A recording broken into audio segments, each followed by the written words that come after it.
Olá, mais uma vez estamos juntos aqui no nosso podcast. E hoje, só para variar, a gente tem uma novidade muito interessante. A gente vai ter a estreia do companheiro Hugo, é a primeira vez que ele está com a gente.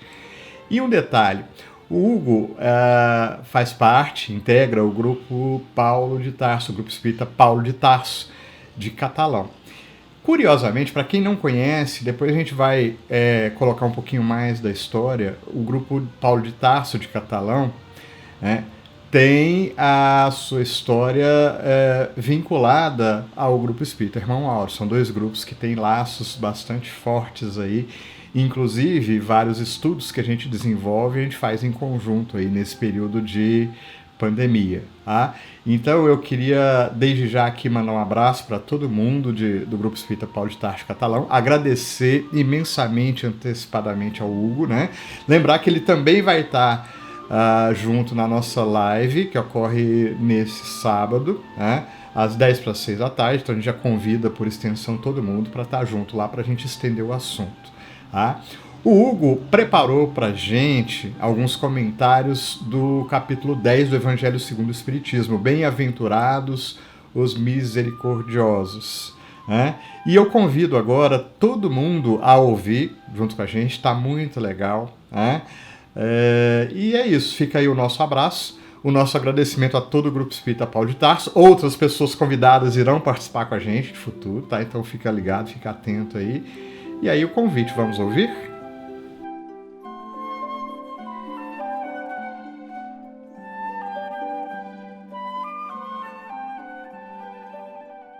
Olá a todos e que a paz de Jesus possa nos envolver a cada um de nós neste instante.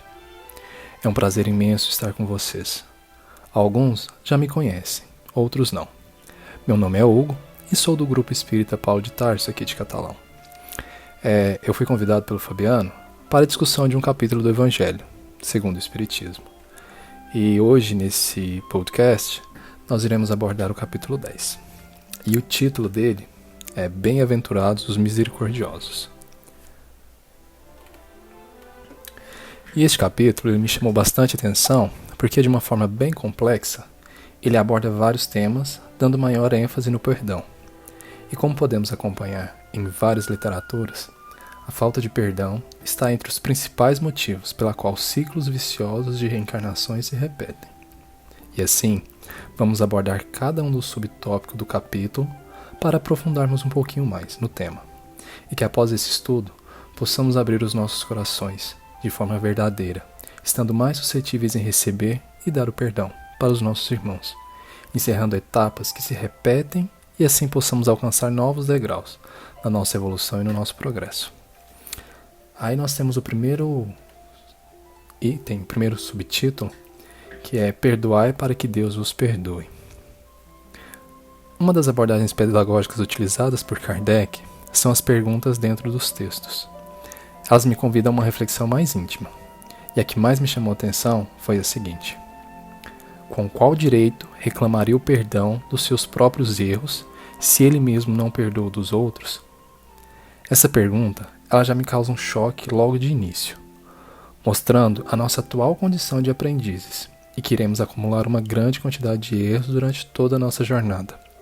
E para eles, sempre queremos o perdão e que os nossos erros sejam tratados de forma mais suave, a forma mais branda possível. Mas nós somos vorazes e cruéis com os erros alheios. Aí no caso, vem Jesus a nos ensinar que a misericórdia não deve ter limites e que devemos perdoar o irmão não 7, mas 70 vezes 7 vezes.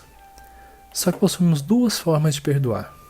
Uma excelsa, nobre, verdadeiramente generosa, sem pensamentos dissimulados, que harmoniza com delicadeza e amor próprio e a sutilidade do adversário, inclusive quando este último é repleto de erros. A segunda, pela qual o ofendido ou quem se julgue assim, impõe condições humilhantes para perdoar e faz sentir o peso de um perdão que irrita em vez de acalmar e acalantar. Indo para o segundo subtítulo, é reconciliar-se com seus adversários. Toda oportunidade que nós tivermos de nos reconciliar deve ser aproveitada. pois sabemos que esses vínculos criados não são apenas materiais e que se encerram ao abandonar a vestimenta carnal, mas que eles se estendem, levando a raiva e o ódio para além-túmulo.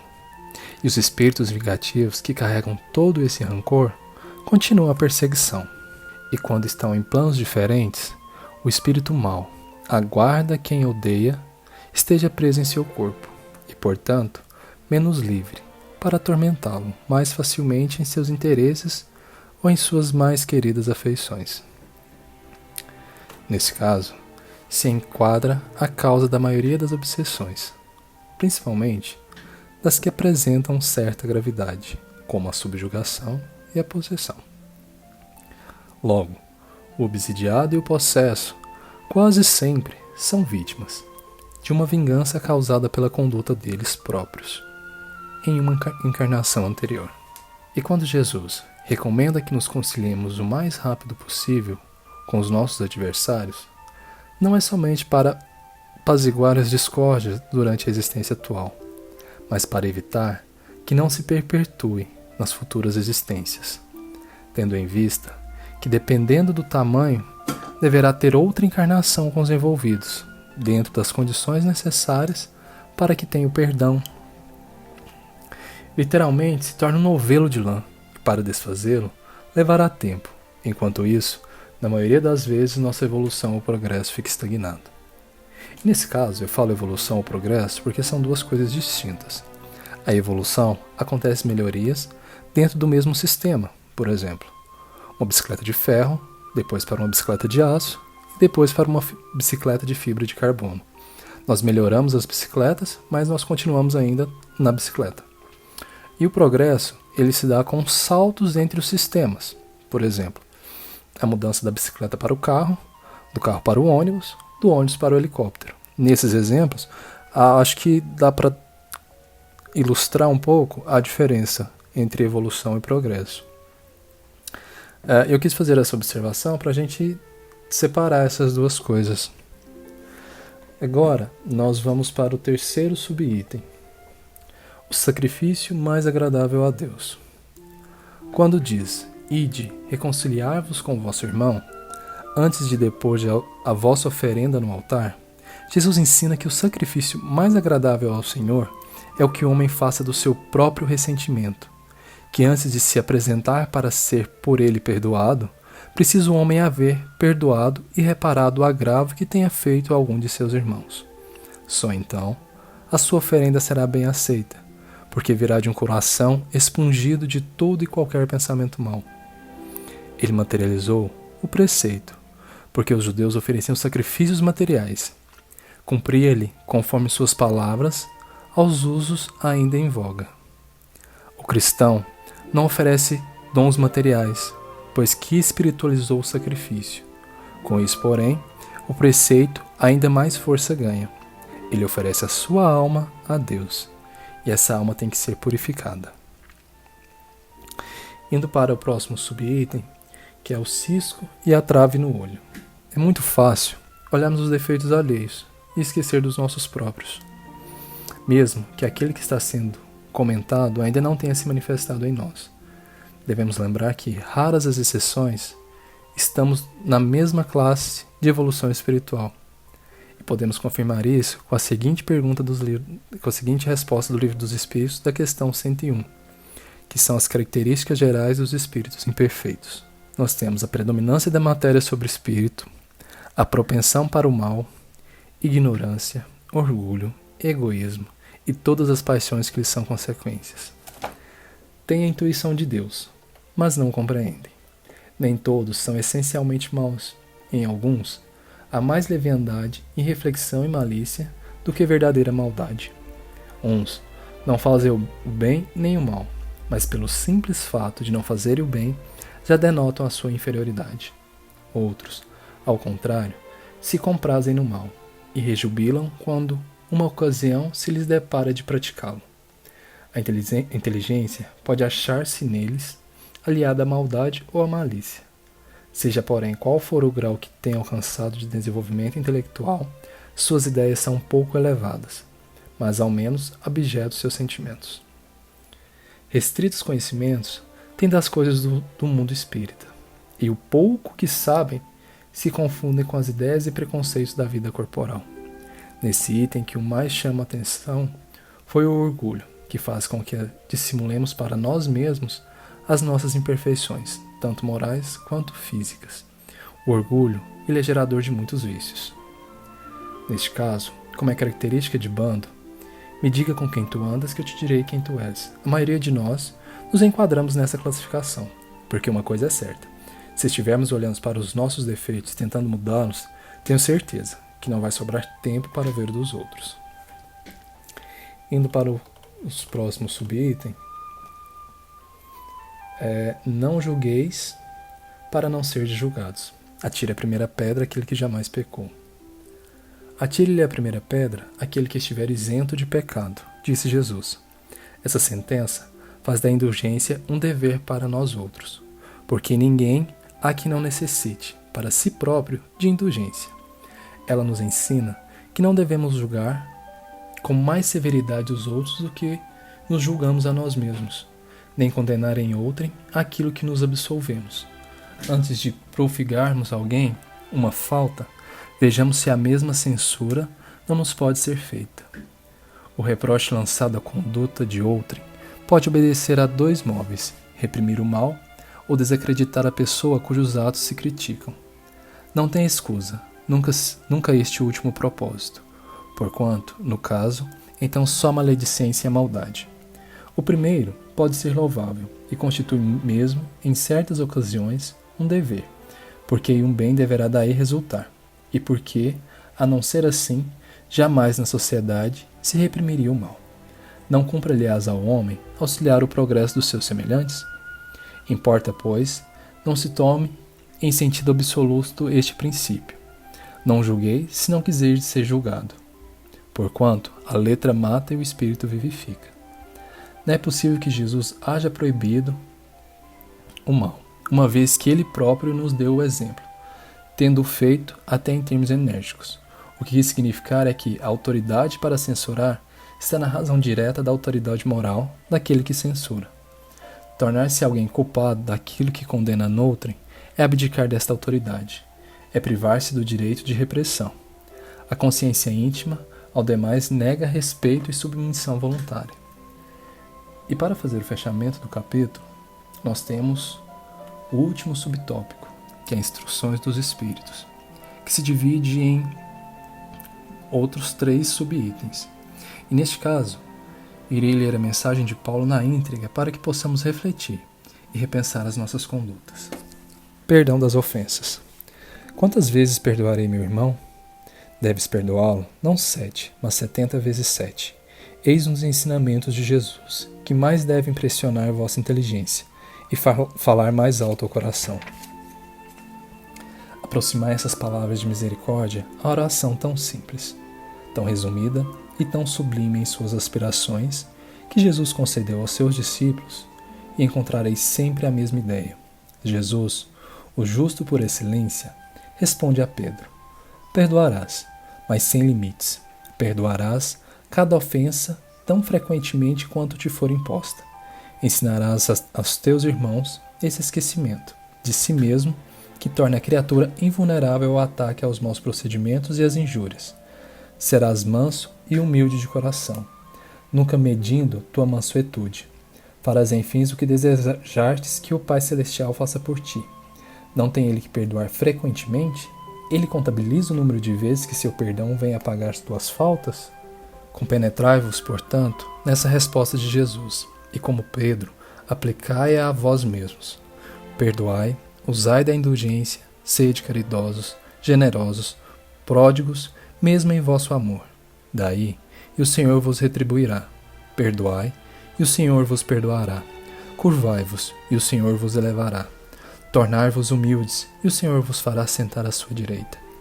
Ide, meus bem-amados, estudai e comentai estas palavras que vos endereço da parte daquele que, do alto dos esplendores celestiais, sempre vos observa e prossegue com amor a tarefa ingrata que principiou há 18 séculos.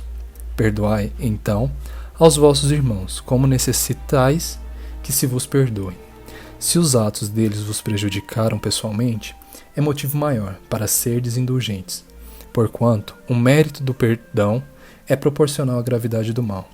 Não haveria mérito algum relevar os erros dos vossos irmãos, se vos cometessem apenas leves ferimentos. Espíritas, jamais ouvideis que, tanto em palavras quanto em ações, o perdão das injúrias não deve ser uma vã palavra. Se vos intitulais espíritas, sede-o então. Esquecei o mal que vos tenha feito, e pensai somente no bem que podeis retribuir. Aquele que enveredou nesse caminho não deve daí se desviar, ainda que pelo pensamento, porquanto sois responsáveis pelos vossos pensamentos, que Deus conhece. Esforçai-vos, então, para despojá-los de todo sentimento de rancor. Deus sabe que está no íntimo do coração de cada um. Feliz, então, daquele que todas as noites pode adormecer e dizer: nada tenho contra meu próximo. Simão Bourdieu, 1862. E assim nós fechamos nosso encontro com essa mensagem do Simeão. E até o nosso próximo encontro. E fiquem todos com Deus.